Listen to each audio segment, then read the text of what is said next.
भगवान ने बड़ी बढ़िया बात की। भगवान ने कहा कि मुझको तो मालूम है ना मेरा नाम नारायण है, तो मैं तो यही समझ के उसका मैंने उद्धार किया कि ये हमारा ही नाम है। इसलिए कल जो हमने सुनाया था, ऐसो को उदार जग माही, ये है। देखिए, तो यदि उल्टा नाम व्यक्ति को महर्षि बना सकता है, जिसने 24,000 श्लोक लिख दिए, तो यदि भाव से और पूरे मन से लिया जाए तो क्या क्या नहीं कर सकता। इसलिए यहाँ गोस्वामी जी उदाहरण वाल्मीकि जी का देते हैं। फिर यह कहते हैं कि देखिए, शिवजी ने विष पिया, विष पीने के पहले कहते हैं उन्होंने राम राम जप किया। आपको कथा मालूम होगी, जब समुद्र मंथन हुआ, मंथन का प्रयोजन था अमृत की प्राप्ति, निकला क्या? कालकूट विष हलाहल। भगवान नारायण वहीं थे समुद्र मंथन के उस पूरे प्रसंग में। उन्होंने देवताओं को भेजा, जाओ शिवजी के पास, शिवजी की महिमा बढ़ाने के लिए, ध्यान से सुनना, उनसे विनंती कीजिए कि वो विष पिए, उससे उनकी महिमा बढ़ेगी। और दूसरी ओर राम नाम और विष दोनों में कौन ताकतवर है, इसकी भी परीक्षा हो जाएगी। और हुआ ऐसे ही कि यहाँ लिखते हैं कि उन्होंने विष पिया, लेकिन पहले नाम स्मरण किया, और वो विष जो है कुछ नहीं कर पाया। ये राम नाम का प्रताप है, महिमा है। अपने जीवन में भी देखिए, ये जो विषैली परिस्थिति आती है, विषम परिस्थिति, मन विषैला होता है, कटीला, पथरीला, बोले ये सब शांत हो जाएगा यदि राम राम राम। इस राम नाम की महिमा देखिए, अलग अलग ढंग से गोस्वामी बताते हैं। और एक बहुत ही सुंदर यहाँ पर दोहा है, जिसमें वो कहते हैं, वर्षा ऋतु रघुपति भगति, तुलसी साली सुदास, राम नाम वर वर न जुग, सावन भादो मास। सियावर रामचंद्र की जय, पवन सुत हनुमान की जय, उमापति महादेव की जय, बोलो भाई सब संतन की जय। अब जब भी जय शब्द आए, जरा जोर से आप लोग भी बोलिए फिर से एक बार, सियावर रामचंद्र की जय, हाँ, पवन सुत हनुमान की जय, उमापति महादेव की जय, बोलो भाई सब संतन की जय। इसके दो फायदे, एक तो भगवान तक आवाज जानी चाहिए, दूसरी नींद इत्यादि, क्योंकि एसी हॉल है, शांति से प्रवचन हो रहा है। कई बार प्रवचन लोरी का काम करता है, और लोग कहते हैं स्वामी जी प्रवचन में जो नींद आती है घर में भी नहीं आती, क्योंकि कोई डिस्टर्बेंस नहीं। जय जयकार जोर से बोलना चाहिए, जयकार। गोस्वामी जी ने बहुत ही मधुर ये दोहा लिखा। फिर देखिए राम नाम की महिमा। कहते हैं बारिश का एक मौसम होता है, बारिश 2 महीने में सबसे ज्यादा होती है, सावन और भादो। तो बोले ये जो रा और म है, ये समझ लीजिए सावन भादो मास, रा और म। अच्छा, बोले बारिश किसकी होती है? इस राम रूपी सावन भादो में। तो कहते हैं वर्षा ऋतु रघुपति भगति, भक्ति की वृष्टि होती है, भक्ति की वर्षा होती है राम रूपी सावन भादो मास। बड़ा सुंदर यह रूपक है। भाव क्या है? राम राम राम राम। यदि हम बोले तो अंतःकरण में भगवान की जो भक्ति है उसकी वृष्टि होती है। अंतःकरण भाव विभोर हो जाता है, भाव से भीग जाता है, भक्ति की वृद्धि होती है। भक्ति का जो भाव है वो तीव्र तीव्र होते जाता है। तो वर्षा ऋतु रघुपति। अच्छा, और वर्षा ऋतु में क्या होता है? तो कहते तुलसी साली सुदास। साली मतलब है धान। आप सब जानते हैं धान के लिए खूब पानी लगता है और पानी गिरना चाहिए, पानी टिकना चाहिए, तब जाके क्या होता है? धान आती है बढ़िया, चावल। तो यहाँ लिखते हैं धान क्या है, फसल क्या है धान की? सुदास। सुदास मतलब भक्त, भगवान के दास। दास मानो कि फसल है, फसल लहलहाती है। अभिप्राय यह है कि राम राम राम इस नाम के द्वारा भक्ति की वृष्टि होती है और भगत लोग फसल की तरह लहलहाते हैं, नाचते हैं, नृत्य करते हैं, भाव विभोर हो जाते हैं। नृत्यति मत्तो भवति, नारद भक्ति सूत्र में कहा। तो तुलसी साली सुदास, तो तीन चीजें हैं, राम सावन भादो, भक्ति वर्षा, और फसल भक्त। गोस्वामी तो बहुत बड़े कवि है ना, पूरे मानस में आप देखेंगे अलग अलग उन्होंने रूपक उपमा दी है। तीन तरह की भक्ति बताई है। ये जो भक्ति है ये है वर्षा भक्ति। एक और भक्ति है उसको कहते हैं नदी भक्ति। भक्ति को कहा है नदी की तरह है। राम कथा मंदाकिनी, चित्रकूट चित चारु, तुलसी सुभग सनेह वन, सिय रघुवीर विहारू। भक्ति नदी। और उत्तरकांड में भक्ति को मणि कहा है, मणि भक्ति। भक्ति के लिए तीन उपमाएं हैं, वर्षा, नदी और मणि। बहुत ही सुंदर रूपक है उत्तरकांड में। ज्ञान और भक्ति की तुलना की, और ज्ञान को दीपक बताया, बोले वो बूझ सकता है।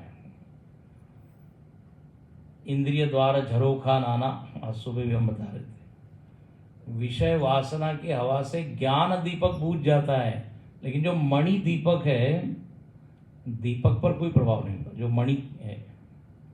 तो वहां भक्ति को मणि कहा, यहां भक्ति को क्या कहा? वृष्टि, वर्षा। देखिए भक्ति यानी क्या? भक्ति यानी भक्ति। भक्ति को यदि परिभाषित करने की बात आए तो भक्ति मतलब क्या? किसी भाव का नाम भक्ति है, किसी क्रिया का नाम। लोगों को लगता है कोई यदि बहुत भजन कर रहा है तो वो क्या है? भक्ति है। किसी को लगता है रोज भगवान का दर्शन करने जा रहा है तो भक्ति है। भक्ति का एक लक्षण बताया गोस्वामी जी ने राम गीता के प्रसंग में, कि जाते बेगी द्रवो में भाई सो मम भगति, बोलेगा कोई, भगत सुखदाई। बोले जिससे भगवान द्रवित हो जाए वो है भक्ति। एक विशेष कर्म या आचरण या भाव को आप भक्ति नहीं करें जिससे भी भगवान पिघल जाए। भक्ति में वास्तव में तीन भावनाओं का मिश्रण है, विश्वास, आदर और प्रेम। ये तीन चीजें मिलती है तो भक्ति बनती है। भक्ति की आत्मा तो है प्रेम, प्रेम के बिना भक्ति नहीं। एक प्रीति धारा, स्नेह धारा जो भगवान की ओर जा रही है, बिना किसी कारण के, अकारण जो प्रेम है भगवान के प्रति, वो भक्ति है। हमारे गुरुजी ने एक बड़ा अच्छा वाक्य बोला, बोले जो सकारण प्रेम है, किसी कारण से आप भगवान से प्रेम करते हैं, तो बोले वो प्यार नहीं, वो व्यापार है। एक शब्द बोला उन्होंने कि हमने एक नारियल फोड़ा है, अब हमारा बिजनेस बढ़ाइए। हाँ, भगवान कहते इतना सस्ता हूँ मैं। तो ये जो लेन देन वाली चीज है, ये तो क्या है? व्यापार है। अहेतुकी प्रेम। गोस्वामी जी एक भजन में लिखते हैं, यह विनती रघुवीर गोसाई। उसमें लिखते हैं, हेतु रहित अनुराग राम पद बढ़े अनुदिन अधिकाई। बड़ी सुंदर पंक्ति है। यह विनती रघुवीर गोसाई, यह विनती रघुवीर गोसाई, और आस विश्वास भरोसो हरो जीवन जड़ताई। यह विनती रघुवीर गोसाई, यह विनती रघुवीर गोसाई। चाहो न सुगति सुमति संपत्ति कछु, रिधि सिद्धि विपुल बड़ाई। हेतु रहित अनुराग राम पद, हेतु रहित अनुराग राम पद बढ़े अनुदिन अधिकाई। बढ़े अनुदिन अधिकाई। यह विनती रघुवीर गोसाई। विनती विनती विनती, यह विनती रघुवीर गोसाई, रघुवीर गोसाई, रघुवीर गोसाई। हेतु रहित अनुराग। गोस्वामी जी कहते हैं कि हमको आप संपत्ति मत दीजिए, रिद्धि सिद्धि नहीं चाहिए, सदगति नहीं चाहिए, सन्मति नहीं चाहिए, क्योंकि ये सारी चीज कैसी है, कब ये बदल जाए भरोसे वाली नहीं है। अच्छे अच्छे लोगों का दिमाग बुद्धि खराब हो जाती है ना, पैसा देखकर, पद देखकर। बोले स्वर्ग आदि गति भी नहीं चाहिए, वहां से आना पड़ता है। क्षीणे पुण्य भरते लोगों मिशन। बोले फिर क्या चाहिए, आप सबको मना कर रहे हैं? बोले बस हेतु रहित अनुराग, और एक दिन के लिए नहीं, बढ़े अनुदिन अधिकाई। ये है भक्ति। हमारे स्वामी जी कहते हैं हम लोगों की भगति जो है ना, वो भागती है। भगति भागती है। अच्छा, हमारी भक्ति सकारण होती है। जब चुनाव आते हैं तब आप देखिए, सभी लोग एक मंदिर नहीं छोड़ते। नेता लोग शर्ट के ऊपर से जनेऊ डाल के भी दर्शन करने जाते हैं। जब परीक्षा आती है तो विद्यार्थियों को देखिए, हनुमान जी के मंदिर में जा रहे हैं, नारियल फोड़ रहे हैं। अब नारियल फोड़ा, रिजल्ट आया फेल, बड़ा नाराज हुआ हनुमान जी पर। हनुमान जी ने कहा लेकिन तुमने पढ़ाई की थी कि नहीं? तो वो विद्यार्थी बोलता है पढ़ाई करके यदि पास होना था तो आपके पास क्यों आता? ये तो शॉर्टकट हमने देखी ना। तो ये भक्ति का स्वरूप प्राय समाज में होता है। इसको अर्थार्थी भक्ति कहते हैं, आपने सुना होगा। चतुर्विधा भजन्ते माम जना सुकृत अर्जुन, आर्तो अर्थार्थ जिज्ञासु ज्ञानी च भरत। चार तरह के भक्त होते हैं। लेकिन जो भक्ति का शुद्ध रूप है वो क्या है? प्रेम के लिए प्रेम। अच्छा, और होना क्या चाहिए? देखो, विश्वास हो तो प्रेम होगा।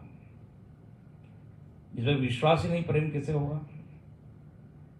भक्ति कैसे होगी? भक्ति की नींव तो विश्वास है, श्रद्धा है। पांडवों को आप देखिए, भगवान के ऊपर कितना विश्वास है। अर्जुन कहता है मैं गांडीव के भरोसे नहीं जीतूंगा, आप होने चाहिए बस, आप है तो सब कुछ है। हर कदम पर उन्होंने भगवान के ऊपर विश्वास किया। जब महाभारत का युद्ध होना था और दुर्योधन और अर्जुन दोनों गए हैं, कथा जानते हैं आप, भगवान लेटे हुए हैं। दुर्योधन कहाँ खड़ा हुआ है? पैरों पर, सिर पर, सिर पर ही हुआ, क्योंकि उसको सबके सिर पे बैठने की आदत है, पैर पे नहीं। पैर की ओर अर्जुन है। अब जब भगवान पूछते भाई आप दोनों आए, क्या बात है, कथा आप जानते हैं। बोले एक तरफ मैं निहत था, कृष्ण एक तरफ होऊंगा, एक तरफ नारायणी सेना। नारायणी सेना मिल गई किसको? दुर्योधन को। बड़ा खुश हुआ। भगवान जो है ना अर्जुन को छेड़ते हैं, अर्जुन को कहते हैं अरे अरे हार निश्चित है तेरी, हार निश्चित है तेरी, हरदम रहेगा उदास। माखन ले गया दुर्योधन, छाछ बची है तेरे पास। हरदम रहेगा उदास, हार निश्चित है तेरी। माखन कौन ले गया? दुर्योधन। छाछ बची है तेरे पास। अर्जुन कहता है महाराज ऐसा नहीं है, जीत निश्चित है मेरी, दास होता नहीं उदास। माखन लेकर क्या करूं जब माखन चोर है मेरे पास। है ना, ये है विश्वास। एके साधे सब सदे, सब साधे सब जाए। एक भरोसो एक बल, एक आस विश्वास। ये है भक्ति का मूल। अखंडानंद जी महाराज कहते हैं विश्वास मतलब क्या? विगत श्वास, भगवान के सामने पूरी तरह समर्पित हो जाना। अनाथों के नाथ, दीनानाथ, मेरी डोरी तेरे हाथ। ये तो ऐसी भक्ति जहां पर आश्रय की अनुभूति हो, सुरक्षा की अनुभूति हो। देखिए भक्ति मतलब आस्तिकता नहीं होती। भगवान के अस्तित्व को मानना आस्तिकता है, लेकिन भगवान मेरे हैं जब तक संबंधानुभूति नहीं होती, गाढ़ी संबंधानुभूति कि वो मेरे हैं, बोले तब तक भक्ति नहीं है। तुम त्रिभुवन गुरु वेद बखाना, मम नाथ। तुम त्रिभुवन के नाथ हो ठीक है, मेरे नाथ। जब तक ये मम भाव भगवान से नहीं जुड़ता, भक्ति नहीं। अच्छा, भगवान कहते हैं आपको जो संबंध हो जोड़ना हो जोड़िए। पिता हमस्य जगत, माता धाता पितामह, जो भी, लेकिन संबंध जब तक नहीं जुड़ेगा तब तक प्रेम नहीं होगा। देखो किसी अनजान व्यक्ति के प्रति प्रेम आता है क्या? हमारे स्वामी जी हमेशा उदाहरण देते रहे, रेलवे स्टेशन पर आप उतरते हो ट्रेन से, हजारों की भीड़ है लेकिन वह आप अकेला अनुभव करते हैं। अरे इतने लोग क्यों? अकेला क्यों? किसी के साथ भी संबंध नहीं है। उसी भीड़ में यदि कोई हमारा मित्र दिख जाए, कोई भाई दिख जाए, तो सारी भावनाएं उमड़ के आ जाती। तो भक्ति का मूल क्या है? विश्वास, संबंध और प्रेम का संबंध। और ये भक्ति यदि आज नहीं है, आज हम लोग बड़े बड़े रूखे रूखे हैं, सूखे सूखे। बोले यदि आप राम राम राम का जप करें तो अंतःकरण गीला होगा, भाव से भरेगा। इसलिए वर्षा ऋतु रघुपति भगति। अच्छा, यहाँ एक और आपको बात बताएं, हम लोग जो है, हम सबके पास मन है, और मन जो है ना प्रेम चाहता है, प्रेम करना भी चाहता है, और वो चाहता है कि हमसे भी लोग प्रेम करें। ऐसे वातावरण में आपको रख दिया जाए जब कोई प्रेम करता ही ना हो, बोझ हो जाएगा, बोझ। वो परिस्थिति बोझिल हो जाएगी। इसलिए कोई नहीं होता, लोग कुत्ते बिल्ली से ही प्रेम करते हैं, कुछ तो प्रेम करने वाला हो। तो प्रेम इज अवर नीड, अपनी एक जरूरत है। और प्रेमी कैसा हो, ध्यान से सुनना। प्रेम की आवश्यकता है, प्रियतम की आवश्यकता है। हमको ऐसा प्रेमी चाहिए जो सद्गुणी हो, हाँ, दुर्गुणी नहीं चाहिए। ऐसा प्रेमी हम चाहते हैं जो हमको कभी छोड़ के न जाए। ऐसा प्रेमी हमको चाहिए जो हमारे दोषों को माफ करें। ऐसा प्रेमी चाहिए जो बुद्धिमान हो, ज्ञानी हो, मंद न हो, मूढ़ न हो। है कि नहीं? हम जो कह रहे हैं सही है कि नहीं? इसलिए जब विवाह होता है तो लोग पहले देखते कितना पढ़ा लिखा है, कितनी पढ़ी लिखी है, कितना पैसा है। गुण चाहिए, धन चाहिए, बल चाहिए, स्वभाव अच्छा हो, चरित्र अच्छा हो, तो संबंध जोड़ने में आनंद आता है। और आपको बताएं, ये जितनी शर्तें अभी हमने बताई, ये सारी शर्तें भगवान में ही लागू होती है। हाँ, सुशील भी है, बुद्धिमान भी है, सद्गुणी भी है, कभी न छोड़ने वाला है, और क्षमा करने वाला है। बात बात में कोई डंडा दिखाए, बात बात में झगड़ा करे, तलाक तलाक तलाक हो जाएगा उससे। तो जो आदर्श प्रियतम है एक्चुअली वो भगवान ही है। इसलिए मीराबाई कहती है, मेरे तो गिरधर गोपाल दूसर न कोई, जाके सिर मोर मुकुट सोई पति सोई। तो प्रियतम यदि कोई है तो वो भगवान है। मनियत सबही राम के नाते, सबसे प्रेम करें, लेकिन गोस्वामी जी कहते हैं सब में आप उस परमात्मा को देखकर प्रेम करें। नारद भक्ति सूत्र में भी कहा, सातु अस्मिन परम प्रेम रूपा, भक्ति का लक्षण बताया। सबसे अधिक प्रेम भगवान में, या सब में भगवान को देखकर प्रेम हो, दोनों ही बात। गोपियों का उदाहरण है, यथा व्रज गोपिका नाम, नारद भक्ति सूत्र, तदर्पित अखिलाचारिता तद विस्मरणे परम व्याकुलता।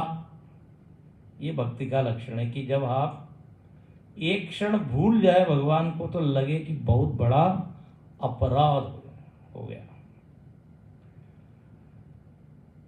हम भगवान को मिस नहीं करते। देखो, जब प्रेम होता है ना, क्या बोलते हैं, I am missing you, missing you, ऐसा बोलते हैं ना।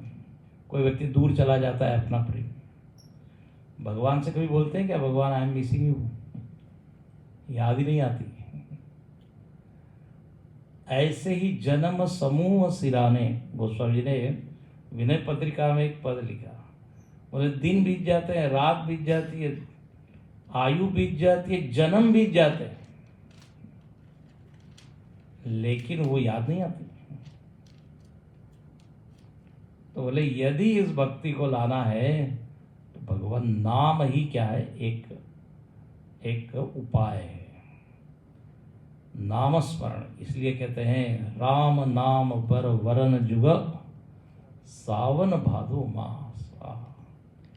सावन भादो के लेके आइए, अपने आप वृष्टि होगी। और अब यहाँ कहते हैं कि ये राम नाम कैसा है, तो सुनिए। आखर मधुर मनोहर दो, ये 19वें दोहे के बाद है। आखर मधुर मनोहर दो, वरन बिलोचन जन जिय जो, सुमिरत सुलभ सुखद सब काहू, लोक लाहू पर लोक निभाऊ, कहत सुनत सुमिरत सुटिनी के, राम लखन सम प्रिय तुलसी के, बरनत बरन प्रीति बिल गाती, ब्रह्म जीव सम सहज संगाती, नर नारायण जगपालक विशेषी जन त्राता, भगति सुतिय कल करन विभूषण, जगहित हेतु विमल विदुभूषण, स्वाद तोष सम सुमति सुधा के, कमठ शेष समधर वसुधा के, जन मन मंजु कंज मधुकर से, जीह जसोमति हरिहर से, एक छत्रु एक मुकुट मणि, सब बरननि पर जो, तुलसी रघुवर नाम के, वरन विराजत दो, सियावर रामचंद्र की, पवन सुत हनुमान की, उमापति महादेव की, बोलो भाई सब संतन की। याद है आपको? आखर मधुर मनोहर दो। आहा, गोस्वामी तो इतने नाम से प्रेम करते हैं, उनको लगता है कितना लिखूं मैं। 2 अक्षर है, लेकिन देखिए इतनी चौपाइयां उन्होंने लिखी। कहते हैं दोनों अक्षर कैसे हैं? मधुर मनोहर। ये राम राम, ये मधुर है। गुरुजी एक बार बता रहे थे, बोले एक हमसे मिले संत, वो राम राम राम राम, हाँ, इस मंत्र का, श्री राम जय राम, इसका जप करते थे, और उनको जिह्वा पर मिठास का अनुभव होता था। जो लिखा है ना, मधुर अनुभव हुआ है। मराठी में भी एक अभंग है, भजन है, उसमें कहते हैं, अमृताहुनी गोड नाव तुझे देवा, अमृत से भी मीठा आपका नाम है। तो यह लिखते हैं मधुरम, हम जो मधुराष्टक बोलते हैं कि नहीं, अधरम मधुरम वदनम मधुरम, नयनम मधुरम हसितम मधुरम, मधुराधिपते अखिलम मधुरम। तो नामोपि मधुरम। गोस्वामी कहते हैं आखर मधुरम मनोहर, मन का हरण करने वाले हैं ये राम दोनों अक्षर। और वरण विलोचन जन जिय जो। अब गोस्वामी जी को मजा आ गया, जहां जहां उनको 2 दिखे ना, बस वहां पे फिट कर दिया गोस्वामी, बोले ये राम है, ये राम है। यहाँ लिखते हैं नेत्र 2 होते हैं, तो बोले वर्ण रूपी माला शरीर के ये 2 नेत्र हैं। वर्णमाला का यदि एक शरीर बनाया जाए तो उसमें नेत्र की जगह किसको रखें? रा और म। अच्छा, नेत्र का क्या काम है? बोले जो दिखाएं। नेत्र शब्द नी धातु से बनता है, और नी का अर्थ है नयनात्, हाँ, जो ले चले। ये जो नेता शब्द बनता है, ये भी किससे बनता है? नी धातु से, सही दिशा में ले चले। अब आंखों में दोष हो तो फिर क्या बताएं? तो राम राम राम, ये जो है दृष्टि देने वाले अक्षर हैं।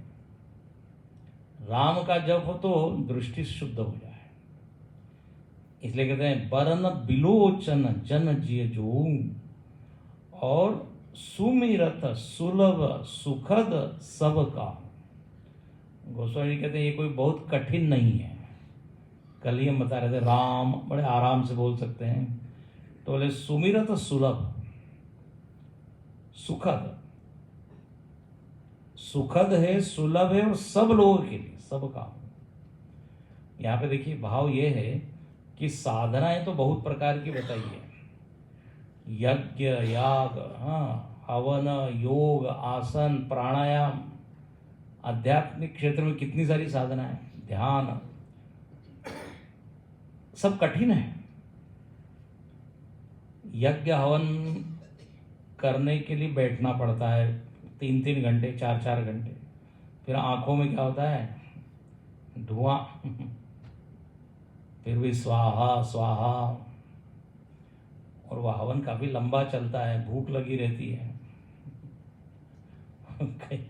एक जगह हवन हो रहा था, बच्चे लोग परेशानी कब ये खत्म होगा, मिठाई पास में रखी लेकिन खा नहीं सकते। अब स्वाहा स्वाहा हो रहा है, एक बच्चे ने मिठाई खाई और बोला आ हा आ हा। तो कितनी देर बैठेंगे, अब खा लेते हैं। तो यज्ञ कठिन है, योगासन वो भी कठिन ही है। लोगों को लगता है रिटायरमेंट के बाद एकदम योगा क्लास ज्वाइन करेंगे और सब शरीर ठीक ठाक होगा, लेकिन पहली सूचना वो योगा मास्टर देते हैं, झुकिए, अपने पैर के अंगूठे पकड़िए। अब कभी तो किया नहीं हो, अचानक गुरुजी कहते हैं कि लोग जो है अपना मेकअप वेकअप करके बड़ा दिखाते हैं कि हम बड़े जवान हैं।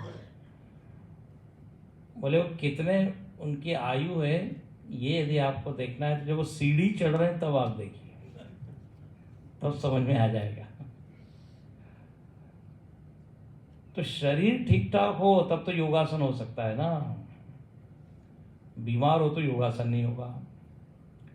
प्राणायाम उसके लिए भी कोई एक मार्गदर्शक चाहिए। हमको मालूम है हमारे कोर्स में एक ब्रह्मचारी जी को एकदम बुखार चढ़ा प्राणायाम का, दूसरे दिन इतना सिर दर्द हुआ उनका।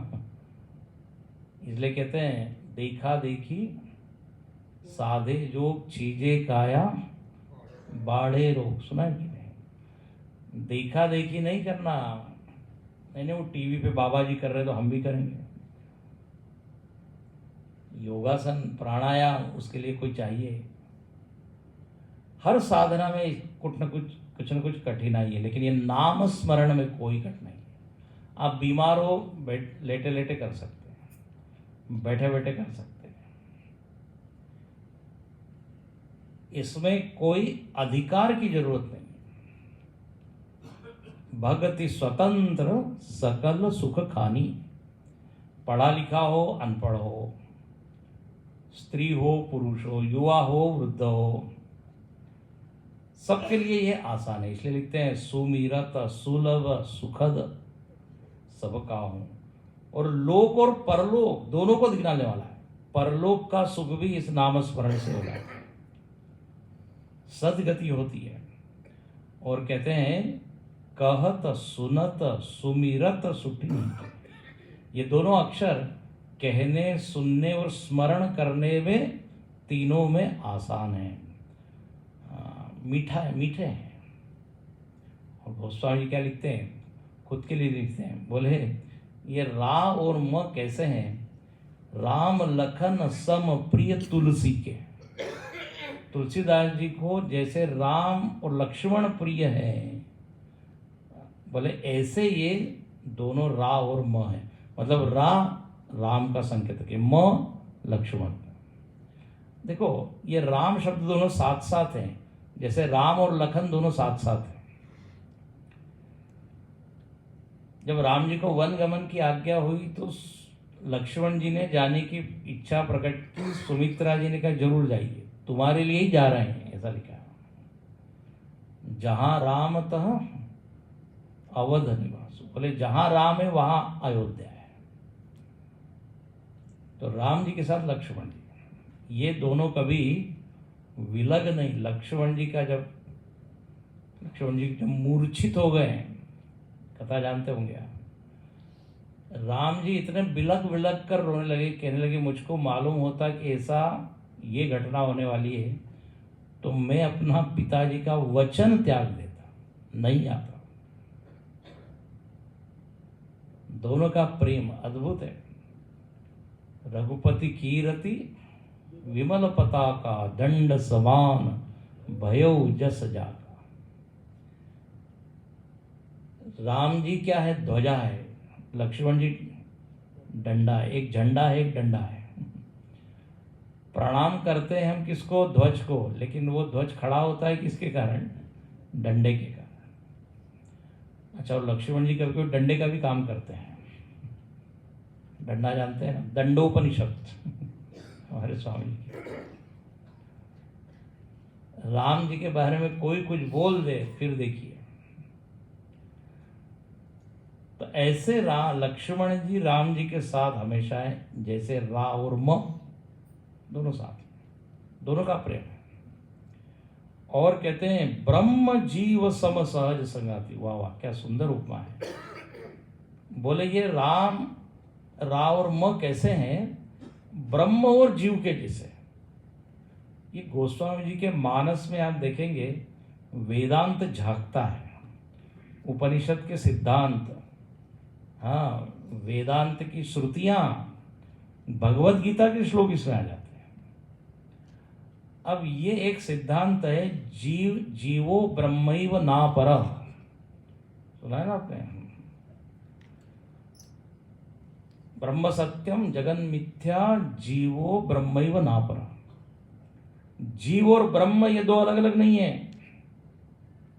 ब्रह्म ही क्या बना हुआ है? जीव बना हुआ है। जैसे बिंब और प्रतिबिंब, प्रतिबिंब जो है वो बिंब के बिना नहीं रह सकता। तो प्रतिबिंब जीव है, बिंब ब्रह्म है। दोनों को अलग नहीं कर सकते। जीव की सत्ता ब्रह्म के बिना नहीं है। ये जो आत्म चैतन्य बैठा हुआ है, जिसके कारण हम बोल रहे हैं, जिसके कारण हम सुन रहे हैं, जिसके कारण आप देख रहे हैं, वो चैतन्य ही ब्रह्म है। और वो चैतन्य आज एक परिच्छिन्न सा हमको भास रहा है, जिसको हम बोल देते जीव। आज हम जो अपने आप को मानते हो क्या है? जीव। यहाँ जैसे 100 जीव बैठे हुए हैं, हम ऐसा कह सकते हैं। 100 ब्रह्म नहीं है, ब्रह्म एक ही, सबके भीतर एक ही है वो, लेकिन सबके आकार उसने मानो कि ले लिया अलग अलग। जैसे 10 घटाकाश हो, अभी सब वेदांत के शब्द है। एक ही आकाश 10 घट में, हाँ, परिच्छिन्न हो गया, तो उसको क्या बोलेंगे? घटाकाश। आकाश मतलब खाली जगह। अब यहां पर भी खाली जगह है ना, इसको बोलेंगे मठाकाश, या क्या बोलिए, हालाकाश। हॉल है ना ये आकाश बड़ी सूक्ष्म चीज है, अलग अलग उपाधि को धारण करके अलग अलग दिखता है। अच्छा, ये आकाश ऐसा है केवल बाहर नहीं, अपने भीतर भी है ना? पेट में आकाश है कि नहीं? आपको 8:30-9 बजे उसकी अनुभूति होगी। अच्छा, कई लोगों के इधर ऊपर भी काफी आकाश है। स्वामी जी आप अपमान कर रहे हैं हमारा। कितने खाली दिमाग, शैतान का है, दिमाग खाली है तो आकाश है। तो एक ही आकाश ने जैसे अलग अलग उपाधियां धारण किए, अलग अलग रूप में वो भास रहा है। अपने घर में देखिए, आप कहते हैं ड्राइंग रूम है, बेडरूम है, पूजा घर है, किचन है, वास्तव में सभी आकाश के नाम है। जब आपने प्लॉट खरीदा था तब क्या था? वहां आकाश ही था। दीवार बनाते चले गए, उसी आकाश के क्या हो गए? अलग अलग नाम। एक ही आकाश ड्राइंग रूम है, बेडरूम है, दीवारों को हटा दो, एक बचेगा। ऐसे ही यहां पर कहते हैं एक चैतन्य है, और वह चैतन्य अंतःकरण की उपाधि लेकर, शरीर की उपाधि लेकर क्या बन गया? जीव। तो यहां पर कहते हैं वह चैतन्य ही रा है और जीव ही म है।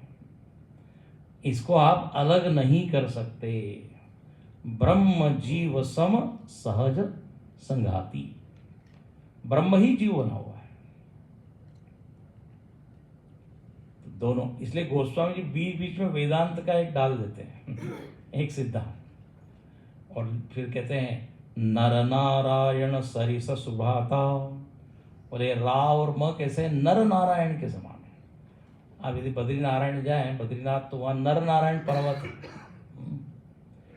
कहते हैं 2 ऋषि है जो हमेशा साथ रहते हैं, तपस्या करते हैं जगत के कल्याण के लिए।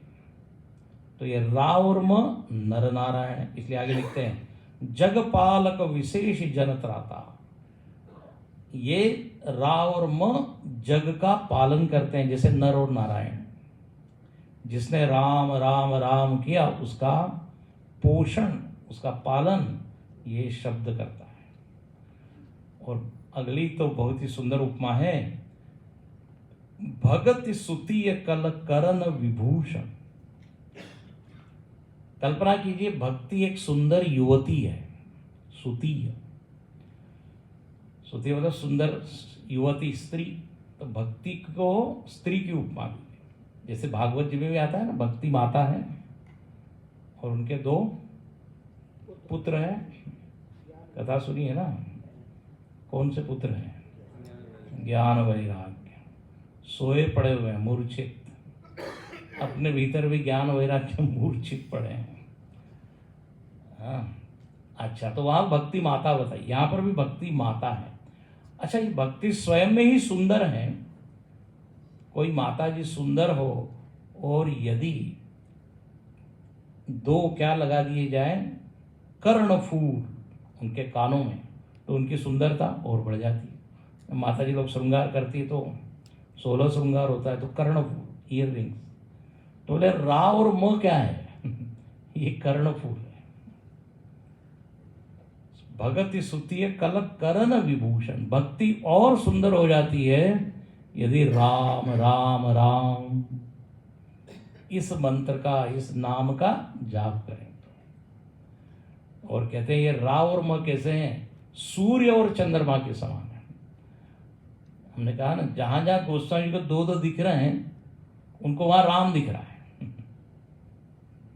क्योंकि उनके लिए तो क्या है, सीय राममय सब जगह जानी। तो सूर्य और चंद्र बोले रा और म है। अच्छा, ये दोनों कैसे हैं? बोले जगहित हेतु। सूर्य और चंद्र जगत के हित के लिए ही वर्तन कर रहे हैं।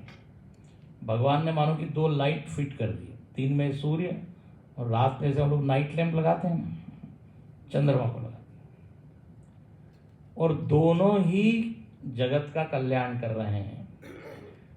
सूर्य यदि न हो तो पृथ्वी पर जीवन की कल्पना करना असंभव। गीता में भगवान कहते हैं, मैं सूर्य बनकर क्या करता हूं, निगृह्णामि उत्सृजामि तपांसी, तप करता हूं, पानी को खींचता हूं। देखो, समुद्र का पानी खारा है, उसको पी नहीं सकते, उसको मीठा बनाने वाला कौन है? सूर्य है। मीठा बना के, बादल बना के देखो वो भेजता है। राजा रघु के बारे में ऐसा कहा गया, कालिदास जी ने महाकाव्य में कहा, बोले भगवान राम के जो पूर्वज थे रघु, वो कैसे थे? तो बोले सूर्य के समान। वो कर लेते थे टैक्स, लेकिन उसका उपयोग किसके लिए करते थे? पूरे प्रजा के। सूर्य मानो कि पानी के रूप में क्या ले रहा है? कर, लेकिन उसको मीठा करके सबके लिए वो प्रदान कर रहा है। तो वो कहते हैं बहुत भाग्य से ऐसा राजा मिलता है जो प्रजा से लेता तो है पैसा, लेकिन प्रजा के कल्याण के लिए उसका उपयोग करता है। तो कहते हैं बड़े भाग से, वहां एक दोहा है, भूप भानु सम होए। तो ये है सूर्य की भूमिका। अब सूर्य के ऊपर तो इतना चिंतन हो सकता है। तो बोले रा सूर्य के समान है, म चंद्रमा के समान। गीता में भगवान क्या कहते हैं? पुष्णामि चौषधि सर्वा सोमो भूत्वा रसात्मक। बोले ये औषधि में जो औषधीय गुण आते हैं चंद्र किरणों के कारण। मैं चंद्रमा बनकर किरणों पर आरूढ़ होकर उन औषधियों का पोषण करता। पूरा सिस्टम आप देखिए, जो ब्रह्मांड का सिस्टम बनाया है अद्भुत है। यहां अनंत नियम है और ये सारे नियम एक दूसरे के पूरक हैं। सूर्य और चंद्र जगत के कल्याण के लिए निरंतर कार्य कर रहे हैं, रा और म ये भी पोषण कर रहे हैं। फिर गोस्वामी जी कहते हैं ये रा और म क्या है? स्वाद तोष सम सुगति सुधा के। बोले हम लोग जब कुछ खाते हैं तो दो चीज हमको अनुभव में आती है, एक है स्वाद और एक है तृप्ति। भगवान ने देखिए एक बड़ी अच्छी बात की है कि भोजन में जो है ना एक रस डाला है। हमारे स्वामी सुबोधानंद जी कह रहे थे यदि भोजन में रस नहीं होता तो फिर ये केवल व्यायाम हो जाता ना खाना, और चबाना बड़ा भार हो जाता। वो तो भगवान ने उसमें क्या डाल दिया? थोड़ा रस। और एक रस नहीं, कितने रस है जानते हैं आप? षड रस है, षड रस। तीखा, मीठा, नमकीन, खट्टा, कसेला, और हो गया हाँ कषाय नहीं, तीखा, मीठा, नमकीन, खट्टा, कसेला, एक और है, घर जाके देखिएगा। 6 रस है, 6 रस। अपने चिन्मय मिशन के एक भक्त थे, उन्होंने एक होटल खोला। गुरुजी को कहा कि आप उसका उद्घाटन कीजिए और नामकरण कीजिए।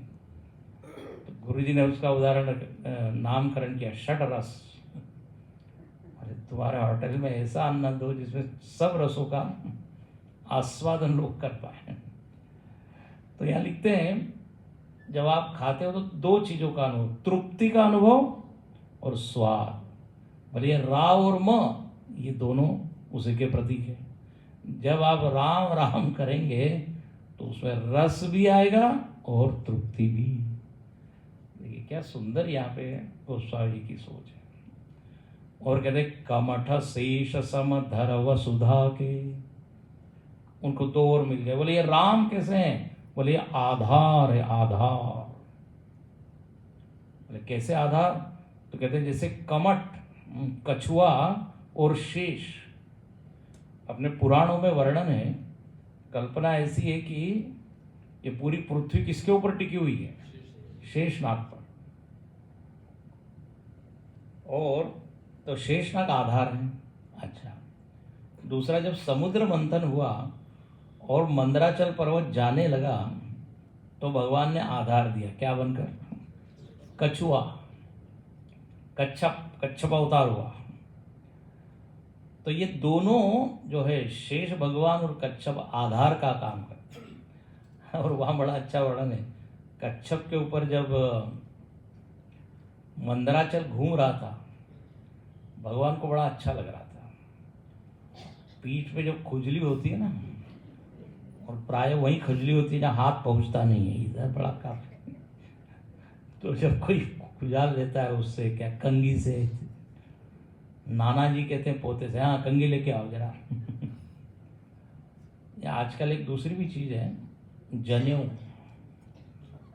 जनेऊ से भी लोग क्या करते हैं? जनेऊ का 2 काम है, खुजलाना और चाबी रखना है। सबसे सुरक्षित चीज। खैर, जैसे कछुए के ऊपर वो मंदराचल घूम रहा था, बड़ी हम मन से नहीं बोल रहे हैं, भागवत में वर्णन है। भगवान बड़े खुश है, वाह।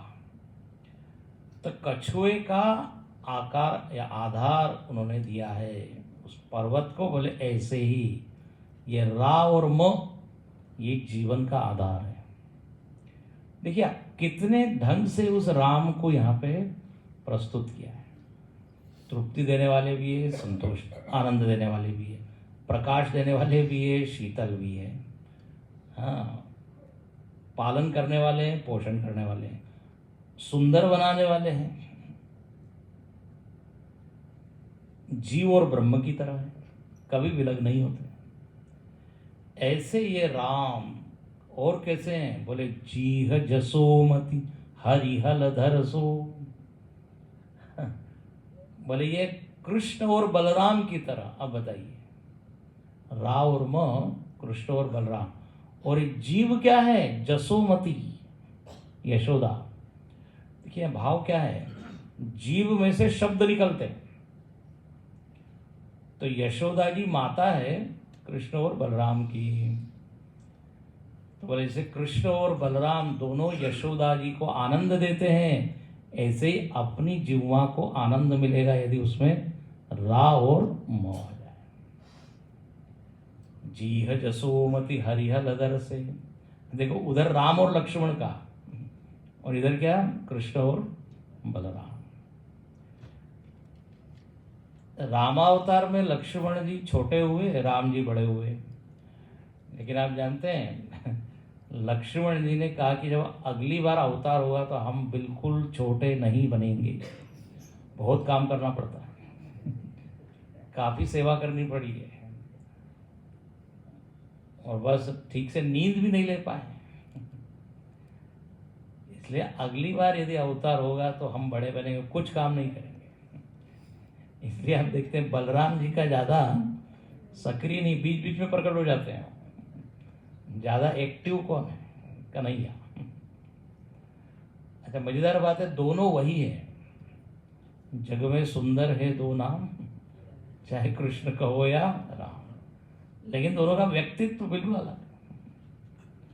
तो गोस्वामी जी ने धीरे से यहाँ कृष्ण और बलराम को भी लेके आ गए। बोले जैसा राम लक्ष्मण से हम प्रेम करते हैं ऐसे ही कृष्ण और बलराम से, और वो दोनों भी राम इसके प्रतीक है। और दोहे में लिखते हैं, एक छत्रु एक मुकुट मणि सब बरननि पर जो। क्या सुंदर कल्पना है।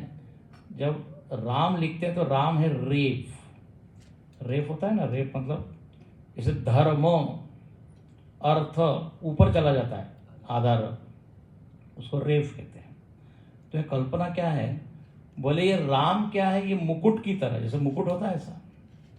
तो हर अक्षर का मुकुट क्या है, ये रेफ र, और म क्या होता है, बिंदी। जैसे मुकुट के ऊपर एक मणि जड़ दिया जाए तो म, जब आप म अंत में आता है तो कहाँ बैठ जाता है, ऊपर, रामम लक्ष्मणम। तो बोले एक छत्र की तरह है और एक मुकुट मणि की तरह। अब देखिए इतना कभी हम सोचते हैं, र और म, धर्म अर्थ कर्म, उसमें मुकुट बन गया, और धर्मम तो उसमें बिंदी आ गई, वो क्या हो गया, मणि। मानो कि कोई राजा हो और वो मुकुट पहना हो और उसमें मणि लगा हो। तो एक छत्र एक मुकुट मणि सब बरननि पर जो, सारे वर्णों की शोभा बढ़ जाती है ये र और म, रेफ और मुकुट मणि, मणि के रूप में उसको यदि बिठा दिया जाए। तो तुलसी रघुवर नाम के बरन विराजत दो, सारे वर्णों के ऊपर रेफ और बिंदी के रूप में, मानो कि मुकुट और मणि के रूप में ये विराजमान है। मतलब क्या, सारे वर्णों की शोभा इस र और म से बढ़ जाती है। ऐसा ये राम राम राम है।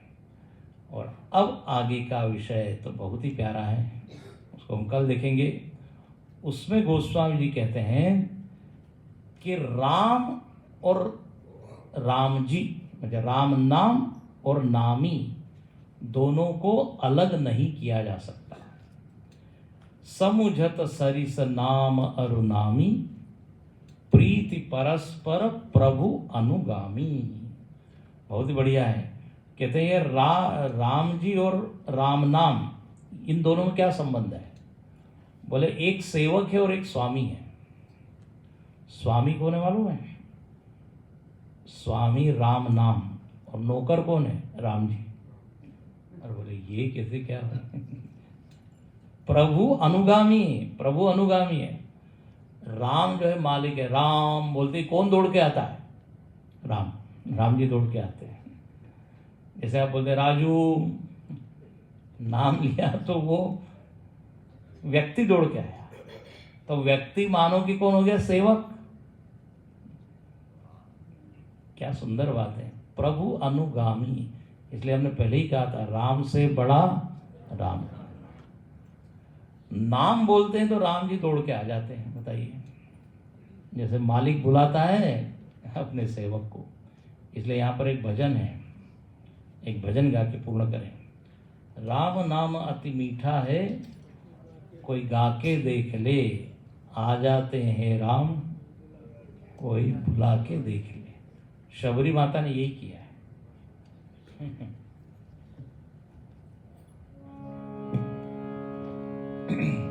राम नाम अति मीठा है, कोई गा के देख ले। राम नाम अति मीठा है, कोई गा के देख ले। आ जाते हैं राम, कोई बुला के देख ले। बोलिए, आ जाते हैं राम, कोई बुला के देख ले। राम नाम अति मीठा है, कोई गा के देख ले। राम नाम अति मीठा है, कोई गा के देख ले। आ जाते हैं राम, कोई बुला के देख ले। आ जाते हैं राम, कोई बुला के देख ले। ये तन है भगवान का मंदिर, मैलन आने देना। ये तन है भगवान का मंदिर, मैलन। तेरा जन्म अमूल है, इसे व्यर्थ गवाना देना।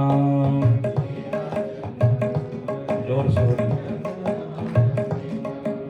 तेरा जन्म अमूल है, इसे व्यर्थ गवाना देना।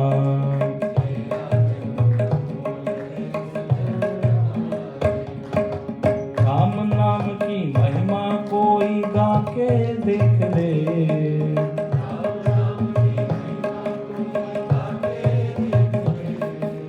आ जाते राम, कोई बुला के देख ले।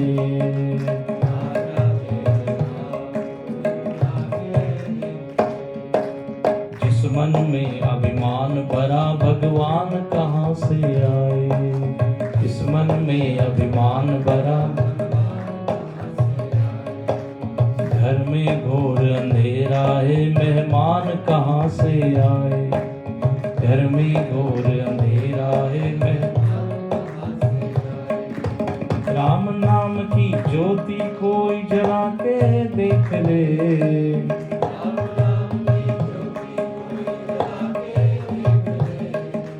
राम नाम की ज्योति कोई जला के देख ले। राम नाम आ जाते हैं राम, कोई बुला के देख ले। आ जाते हैं राम, आ जाते हैं राम, कोई है बुलाने वाला। है बुलाने वाला, बिक जाते हैं राम, है कोई मोल चुकाने वाला। बिक जाते हैं, है कोई मोल चुकाने वाला। राम नाम के मोती कोई लुटा के देख ले। राम नाम के मोती कोई लुटा के देख ले।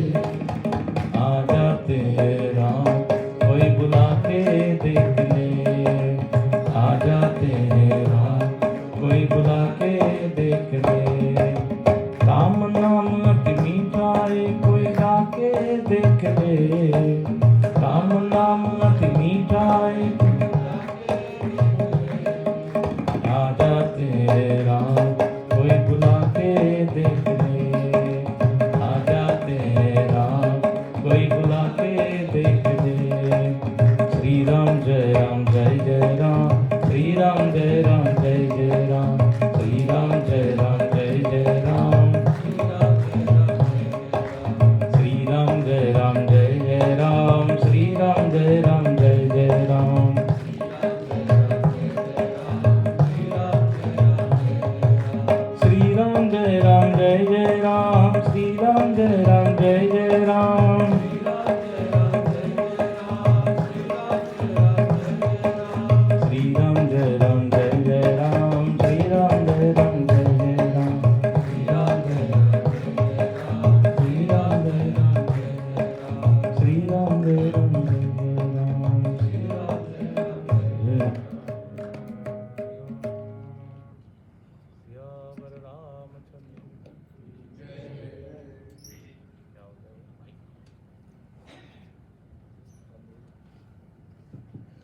हेलो,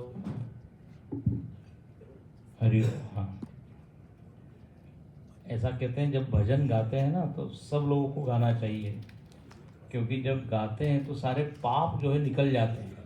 जानते हैं आप, पाप निकलना। किसी ने पूछा कहाँ जाते हैं वो पाप, बोले जो लोग नहीं गाते उनमें घुस जाते हैं।